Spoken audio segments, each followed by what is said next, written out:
रितु जैसे ही कमरे से बाहर निकली तो ऐसा लगा जैसे उसके मम्मी पापा के साथ साथ उसकी 15 साल की बेटी भी उससे सवालिया नज़रों से देख रही है। एक बार तो मन किया कि वापस कमरे में चली जाऊं, पर कुछ सोचकर वह ठहर गई। जैसे कि रसोई में घुसी तो मम्मी ने नफरत भरी नज़रों से उसे देखा और कहा, तुम्हें तो अभी तैयार होने में समय लगेगा, मैं खुद कर लूँगी। नहाते हुए ऋतु सोच रही थी कि क्या करे वह अपने शरीर की इस क्षुधा का। अगर वह पुरुष होती तो क्या उसके लिए सवाल जवाब होते। विधवा है मगर तो औरत ही है न। अगर उसे पुरुषों का साथ भाता है तो वह क्या करे। किसी का घर तो नहीं तोड़ रही है वह। उसके बहुत से पुरुष मित्र हैं, पर उसने कभी भी कुछ चोरी छुपे नहीं किया और न ही कभी किसी का दिल दुखाया। जब वह नहाकर बाहर निकली तो रितु का मन फूल की तरह हल्का हो गया। हरी तांत वाली कॉटन की साड़ी बांधती हुई रितु को होठों पर मुस्कुराहट थिरक रही थी। नमन उसे हमेशा साड़ी में देखता, पसंद करता। नमन के साथ ही तो वह उसके चाचा सुरेंद्र ने होटल के बाहर निकलते हुए देख लिया था। तुरंत छोटे भाई का फर्ज निभाते हुए मम्मी पापा को सूचित कर दिया गया था।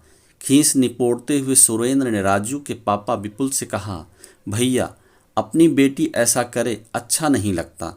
कभी नमन तो कभी सचिन। आज मैंने देखा है, कल कोई और देखेगा। देखेगा तो न जाने क्या क्या बातें बनाएगा। मेरी बात माने, समय रहते दूसरी शादी रितु की कर दीजिए। पूरी रात रितु को उसी मम्मी नीरजा परिवार की इज्जत की दुहाई और जवान होती बेटी की जिम्मेदारी के फर्ज में समझाती रहती थी। आखिरकार जब रितु तंग आ गई तो उसने झुंझलाते हुए कहा, मम्मी जब आपको 60 साल की उम्र में भी एक पुरुष संग की चाहत होती है तो बताओ मैं क्या करूं।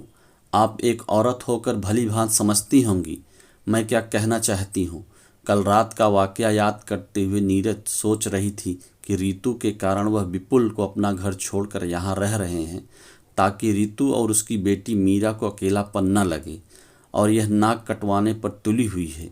रितु ने जल्दी जल्दी अपने घुंघराले बालों पर ब्रश फेरा। उसकी तरह उसके बाल भी एकदम कड़क और जंगली थे, किसी के काबू में नहीं आते थे। बिना किसी से बात किए रितु ने नाश्ता किया और मीरा से बोली, मीरा चलो, स्कूल के लिए देर हो जाएगी। पूरे रास्ते में मीरा अनमनी सी रही। जब रितु ने पूछा, बेटा क्या हुआ, अगर कोई बात है तो मुझसे बोल सकती हो। मीरा बोली, मम्मी आप शादी कर लीजिए। रितु हंसते हुए बोली, वह क्यों भला। मीरा बोली, आपके बारे में कोई कुछ बोलेगा तो मुझे अच्छा नहीं लगता। मैं आराम से हॉस्टल में रह लूँगी। रितु बोली, तुम्हें यह सब सोचने की ज़रूरत नहीं है, तुम बस पढ़ाई पर ध्यान लगाओ। रितु ने मीरा को उतार कर कार उसे कॉलेज की दिशा में मोड़ दिया।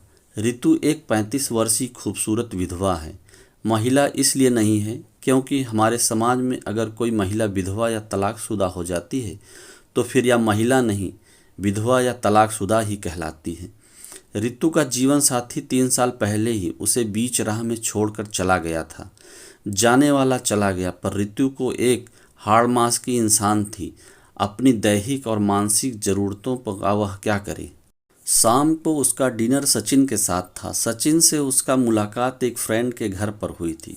सचिन पिछले 3 सालों से अपनी बीवी से अलग रह रहा था। उसे भी रितु की बातें उसका साथ भाता था।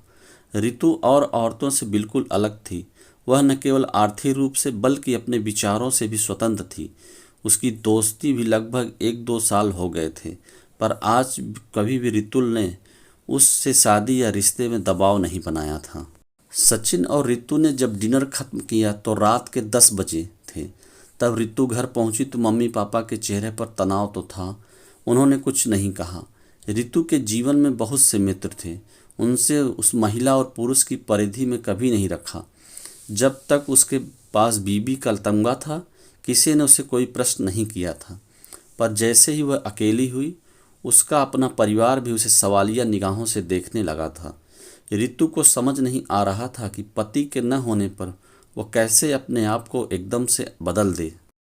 रितु बोली, पापा आप ठीक कह रहे हैं, पर मैं जल्दबाजी में कोई फैसला नहीं करना चाहती हूँ। हमारे समाज में अधिकतर विवाह आर्थिक कारणों से होते हैं और मैं आर्थिक रूप से स्वावलंबी हूँ और मुझे किसी के सहारे की ज़रूरत नहीं। अगर कोई अच्छा साथी टकराया जो मुझे अपनी पूरे जीवन अपना सके तो मैं आपको बताने में बिल्कुल भी गुरेज नहीं करूँगी। तभी रितु की मम्मी नीरजा बोली, रितु, दूसरी शादी इकलौता समझौता ही है रितु बोली, मम्मी, जब समझौता ही करनी है तो यह जिंदगी ही क्या बुरी है। रितु मुस्कुराते हुए बोली, मम्मी, आपकी बेटी हूँ, कभी ऐसा कोई काम नहीं करूँगी जिससे मुझे आपकी नज़रों में ही शर्मिंदा होना पड़े। मैं न किसी के गले पड़ी हूँ और न ही किसी पुरुष से किसी भी तरह का कोई फ़ायदा उठा रही हूँ। अगर ये लोग मेरे साथ हैं, मैं इनके साथ खुशी के साथ कुछ पल गुजार लेती हूँ, तो फिर क्या इसमें बुरा क्या है। देर रात तक रितु प्रेजेंटेशन पर काम कर रही थी। कल ऑफिस में एक नए बॉस के सामने प्रेजेंटेशन है। सुना था नए बॉस बेहद खड़ूस हैं, कभी उनके मुंह पर हंसी नहीं दिखाई देती, जिनका नाम यश है। फिर सचिन और रितु सचिन के फ्लैट पर गए और दोनों एकाकार हो गए। घर पहुंचते पहुंचते रात के 12 बज गए थे। धीरे से उसके कार में पार्क करी और चुपके से सचिन को बाहों में भरकर सो गई थी। रितु को पता था अगर सब कुछ ठीक रहा तो प्रमोशन हो जाएगा और वेतन भी बढ़ जाएगा, तब वह घर के लिए एक परमानेंट मैड रख लेगी। आखिर कब तक मम्मी को यूं ही खुद को घिसती रहेगी। रितु मुस्कुराते हुए बोली, क्या फ़र्क, बस यही कि मैं एक विधवा होकर भी एक रंगीन जिंदगी जीती हूँ। और आपकी बीबी के जाने से आपका पौरुष इतना आहत हो उठा कि आपने जीना छोड़ दिया। आपको क्या लगता है कि मेरी ज़िंदगी इतनी आसान है? क्या मुझे नहीं पता है कि आपके फीडबैक के कारण ही मुझे प्रमोशन नहीं मिला? सर, मुझे रोते ज़िंदगी गुजारना पसंद नहीं। मेरे पति की ज़िंदगी खत्म हुई है, पर उनके साथ मैं अपनी ज़िंदगी खत्म नहीं कर सकती हूँ। तभी फ़ोन की घंटी बजी और रितु फ़ोन में खो गई थी। फ़ोन नलिन का था। तब रितु ने फ़ोन रख दिया तो यश बोला, थकती नहीं हो तुम इस तरह से? क्या मज़ा मिलता है तुम्हें ऐसे? रितु बोली, जिंदगी जीने के टॉनिक है मेरे दोस्त। अगले दिन तक रितु ने यश काफ़ी खुल मिल गया था। मन ही मन वह सोच रहा था कि वह कितना गलत था रितु के बारे में। अगली रात यश और रितु ने एक साथ गुजारी थी और अगले दिन यश रितु को देखकर झेंप उठा और बोला, I am sorry Ritu. Ritu बोली, अरे यश, वो हम दोनों के साझे पल थे, मुझे कोई शर्मिंदगी नहीं है, तो तुम्हें क्यों है? अब रितु के पुरुष मित्रों में यश भी शामिल था। रितु को अपने पुरुष मित्रों से किसी भी प्रकार की कोई उम्मीद नहीं थी। वे बस मिलते थे और अच्छा समय बिताते थे। धीरे धीरे यश का मन रितु की तरफ खिंचने लगा था। रितु को देखकर उसे जीने की प्रेरणा मिलती थी। वह उसे अपनी ज़िंदगी का हिस्सा बनाना चाहता था। आज रितु ने अपने प्रमोशन मिलने की खुशी में एक छोटी सी पार्टी आयोजित की थी। उसमें उसने अपने सभी महिला और पुरुष मित्र को आमंत्रित किए थे। यह सचिन और नलिन तीनों बहुत खुश थे। तीनों को रितु पर नाज था।